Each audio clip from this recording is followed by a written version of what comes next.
Sensuality in the proto-Indian civilization. If we look at history, we will see that Indian culture is full of sensuality and emotionality. As usual, let's start with the period before Vedas. This year I had the chance to travel around eastern Pakistan,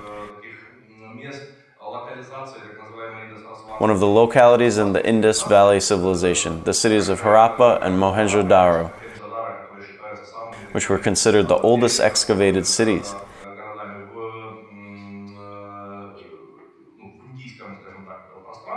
And here is one of the images from these museums.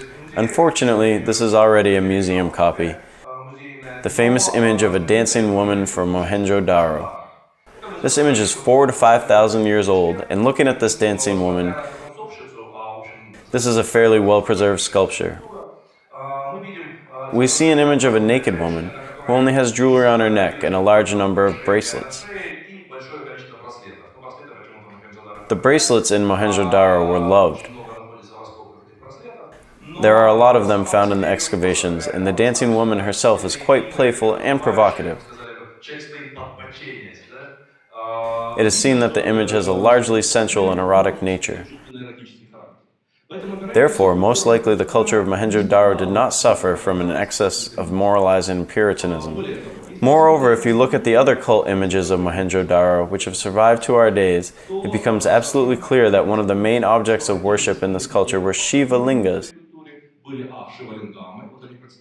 The photo shows a collection of Mohenjo-Daro lingas that are stored in the museum in Karachi. You see, they already look like modern Shiva lingas with a yoni.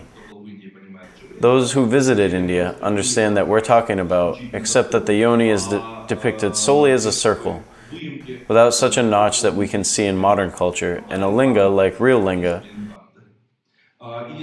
and not without reason is written in the Vedas. When the Aryans came to this region, they called the people who lived there sista devatah, those who worship. Śiṣṭa is a dick, as a god, so-called. Those who worship a dick as a god. Let's just say so. The Aryans themselves did not worship the linga, but the local population did, and as you see, does until now. On the other hand, in Mohenjo-Daro culture there is a huge number of images of female figures.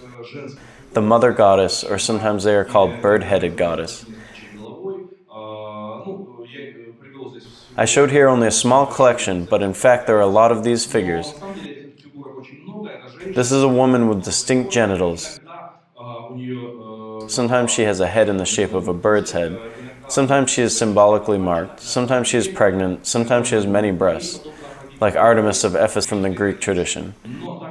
But anyway, we still see that this is a strongly prominent feminine image.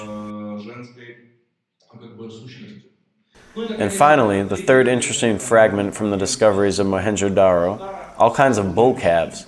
Here on the right from below, such a black-browed bull-calf. When you look at this bull-calf, you understand that even though it is a simple little figure, however, it is also saturated with some kind of erotic force. Not without reason. Strictly speaking, the verb root, later in India, uksh, in Sanskrit, to spray with sperm, from which comes, for example, the English word oxen. Accordingly, the fact that the bull has some kind of additional erotic power is very precisely exposed here.